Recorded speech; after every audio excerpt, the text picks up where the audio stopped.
Tatapan dia kini beralih pada Fikri yang masih diam saja terakhir kali bicara. Mas Fikri dan Mas Zain pergilah ke rumah Mas Deden. Mas Deden jelas butuh tempat untuk meluapkan emosinya. Pintah dia. "Maksudmu, kami berdua harus melihat bagaimana Deden mengamuk?" tanya Zainal. Dia langsung mengenyitkan keningnya, diiringi dengan tatapan tidak percaya yang dilayangkan oleh Farah, Rida, dan Ayu. "Astagfirullahaladzim, terlalu jauh pikiranmu, Mas. Ayu saja yang bisa pikirannya sering tidak sinkron denganku, dan dia pun paham loh dengan apa yang dimaksud oleh dia barusan," gemes Rida. Farah menepuk pundak Fikri dengan lembut hingga membuat Fikri menoleh ke arahnya. Mas Fikri tidak mau ganti teman gitu. Setidaknya mungkin Mas Fikri bisa berteman dengan yang lebih peka dan bisa memahami keadaan seseorang, saran Farah. Fikri langsung menahan tawa sekuat tenaga, sementara Zainal langsung menekuk wajahnya setelah mendengar Farah memberi saran kepada Fikri. "Ayo ndah, kita berdua saja yang ke rumahnya Mas Deden. Mas Fikri dan Mas Zain sepertinya tidak bisa diharapkan," ajak Ayu. Kata siapa aku tidak bisa diharapkan, Dek Ayu?" Zainal langsung bangkit dan mencoba menyusul langkah Ayu. "Dek, tunggu aku." Rida hanya bisa menggeleng-gelengkan kepala saat melihat tingkah Zainal dan Ayu. Dia pun menepuk-nepuk pundak Rida agar tidak perlu mengomentari ulah mereka berdua. "Sabar saja nda, namanya juga mereka lagi kasmaran," ujar dia. Iya, biarkan saja. Yang kasmaran memang selalu menang," gerutu Rida yang kemudian langsung menyusul Ayu dan Zainal. Fikri mengikuti di belakangnya. Mereka berempat akan ke rumah Deden seperti yang dia inginkan. Kini dia, Rosa ikut juga duduk bersama yang lainnya di kursi teras rumah tersebut. Rosa duduk di samping Yunus sementara dia memilih duduk di samping Farah dan merangkulnya seperti biasanya. Raga yang sejak tadi memilih duduk di tangga depan pun segera berpindah ke tempat duduk di sisi dia. "Aku dan dia sudah menjelaskan semuanya pada Yunita dan juga Deden mengenai semua hal yang buruk yang sudah Rusdi lakukan serta semua rencana selanjutnya yang kemungkinan akan dia lakukan." Bu Yunita tampaknya begitu terpukul dengan hal yang selama ini dirahasiakan oleh suaminya. Deden juga tampak kecewa terhadap bapaknya sendiri. Dia yang paling terpukul, jelas Rosa. "Sudah pasti Deden yang terpukul, Bu Rosa. Deden adalah anak yang paling patuh dan menghormati kedua orang tuanya. Dia sangat percaya pada bapaknya selama ini. Dia selalu mengikuti semua hal yang Pak Rusdi katakan padanya. Perasaannya pasti hancur saat tahu bahwa bapaknya adalah dalang di balik tragedi dalam keluarga Prawira. Dia akan segera sangat malu dan terbebani seumur hidup akibat semua itu," ujar Eman. "Maka dari itulah, aku meminta yang lainnya untuk datang ke rumah Mas Deden, Pak Lek. Mas Deden tidak boleh sampai merasa bahwa dirinya akan ditinggalkan oleh kami."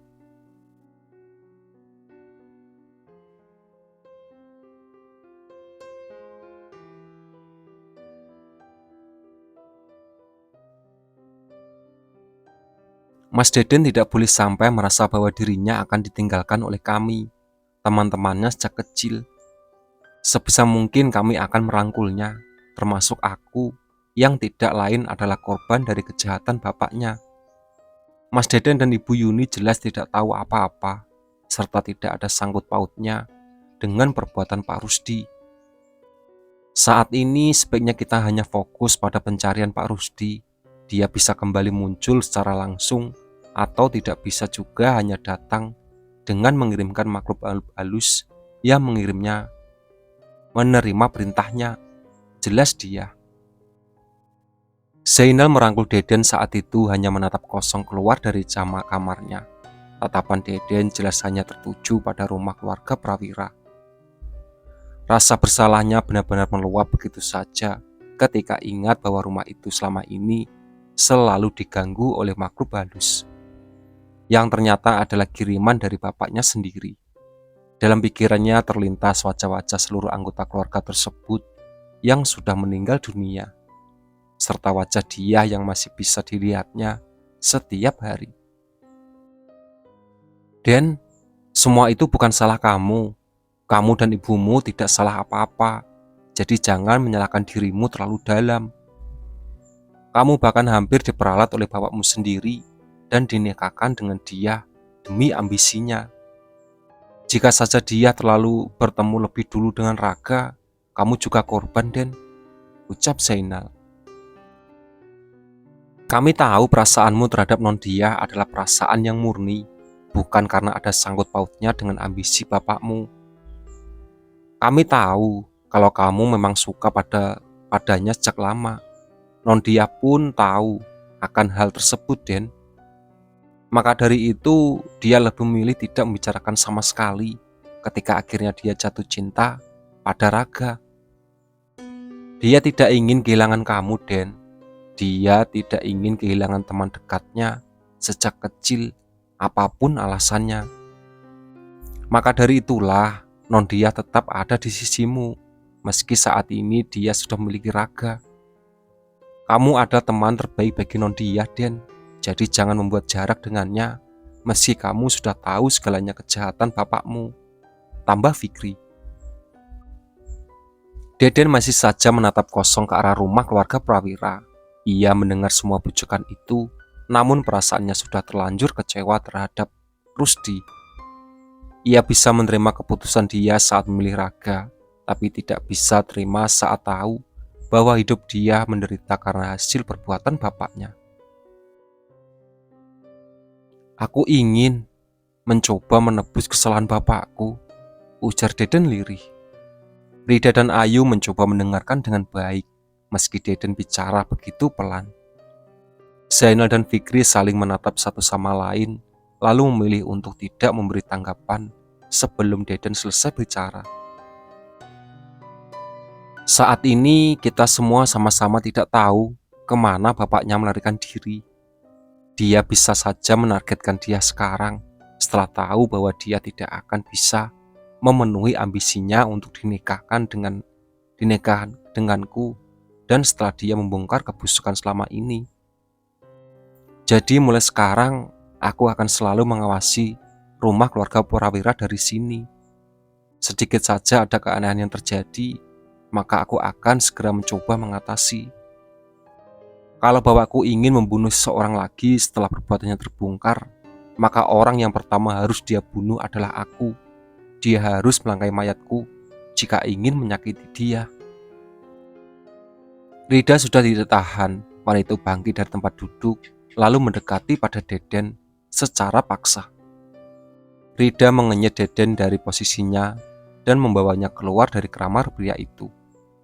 Zainal dan Fikri tidak berani menghentikan Rida, begitu pula dengan Ayu yang tahu persis kalau Rida akan meluapkan rasa amarahnya. Lihat ke sini, Mas. Lihat, titah Rida tegas. Deden pun menatap ke arah teras rumah keluarga Prawira, di mana dia terjelas olehnya dan sedang berkumpul dengan anggota keluarga Wardana bersama Eman dan Laila. Lihat, siapa yang dilindungi selama berapa kali ini, Mas? Menurut Mas Deden, dia terlihat butuh untuk dilindungi. Mas Deden seharusnya memikirkan hal yang lain selain keselamatan dia. Saat ini sasaran bapaknya Mas Deden bukan hanya dia seorang. Mas Deden pun akan menjadi sasarannya karena Mas dianggap tidak bisa memenuhi ambisinya.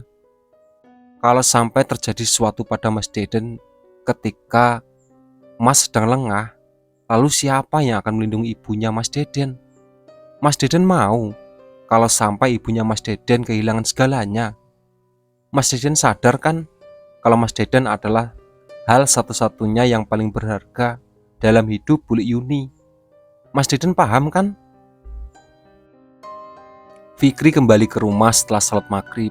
di masjid bersama Raga dan Deden dan Zainal. Dia memanggilnya agar bisa ikut makan malam bersama. Eman, Laila, dan Fikri duduk di meja makan yang sama karena dia sudah menghapus soal peraturan yang lama dulu pernah ditetapkan oleh almarhum kakeknya. Dia jelas tidak ingin terus-menerus makan sendirian di meja makan, sementara Eman, Laila, dan Fikri makan di meja makan yang tersedia di dapur. "Bagaimana keadaan Mas Deden, Mas? Apakah perasaannya sudah membaik?" tanya dia. Setelah Rida marah-marah di depannya menjelang maghrib tadi, alhamdulillah, Deden langsung kembali waras, Non. Dia sudah kembali normal lagi, seperti biasanya, jawab Fikri. Dia pun mendelik seketika usai mendengar jawaban dari Fikri. Rida marah-marah di depan Mas Deden. Dia marah-marah seperti yang pernah dilakukan pada Ayu saat kita masih SMP dulu, Mas. Dia tampak ingin diyakinkan. Fikri menganggukkan kepalanya. Iya, Non, persis seperti itulah yang Rida lakukan di hadapan Mas Deden tadi. Makanya Deden langsung kembali waras sepenuhnya. Dia pun langsung mengeluarkan ponselnya, lalu mengetik pesan pada grup WhatsApp. Eman menatap ke arah dia saat hal itu terjadi. Non, makan dulu, simpan dulu ponselnya, dan lanjutkan nanti jika memang ingin mengobrol dengan Nak Rida. Tidak baik jika makan sambil memegang ponsel, tegur Eman sangat pelan. Dia pun tersenyum tidak enak lalu segera menyimpan ponselnya kembali. Iya Pak Le, maaf, tanggap dia sama pelannya.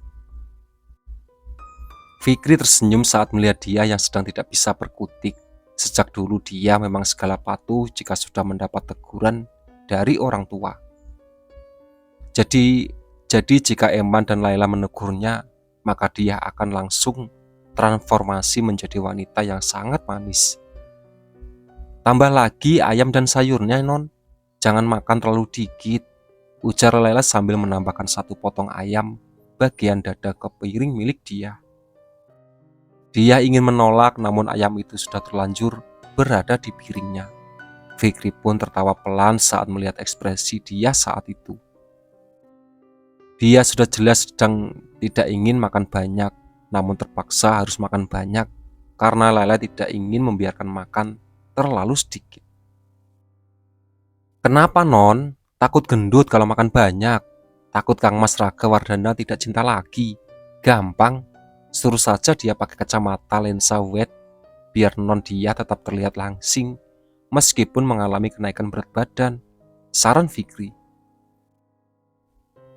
Mas Fikri, bule, Mas Fikri jahat, rajuk dia sambil mengadu pada Laila.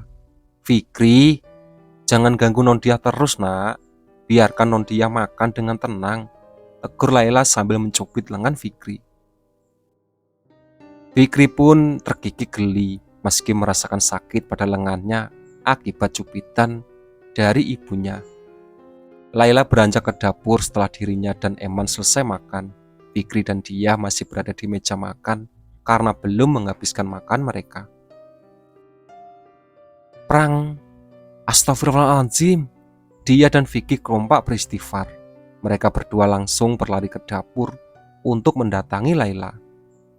Eman yang awalnya hendak di teras pun ikut berlari ke dapur usai mendengar suara benda pecah. Bule, ada apa? Bule kenapa? Tanya dia. Dia segera menuntun Laila agar tidak menginjak pecahan beling. Laila tampak masih shock sehingga sulit mengatakan sesuatu. Fikri mengambilkan air minum untuk ibunya, sementara Eman segera membersihkan pecahan beling di lantai. Bu, Ibu kenapa? Fikri mencoba menanyakan hal yang sama.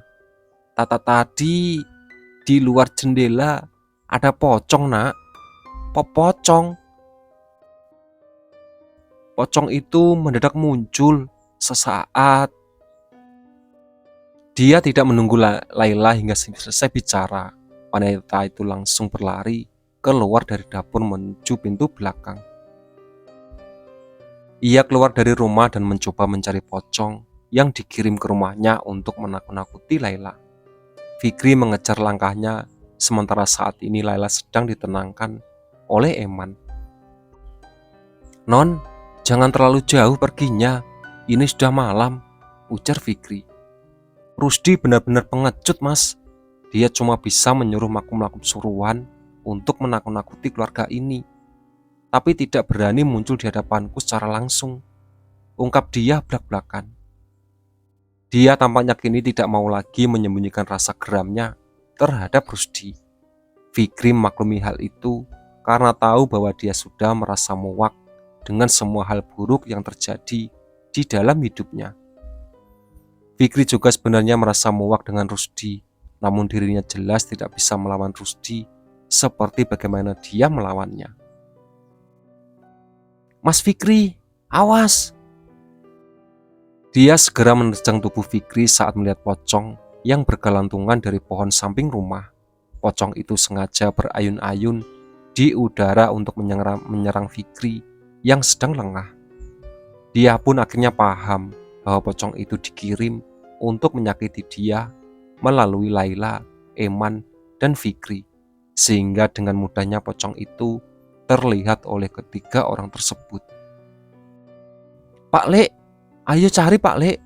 Mas, Pak Lek adalah sasaran selanjutnya," ajak dia. Fikri pun langsung bangkit dan mengikuti langkah dia. Mereka sama-sama kembali ke rumah, lalu segera menuju dapur. Eman masih bersama Laila ketika dia dan Fikri muncul. Fikri mendekat pada kedua orang tuanya, sementara dia berusaha mencari keberadaan pocong yang kini tengah mengincar Eman. "Non, bagaimana?"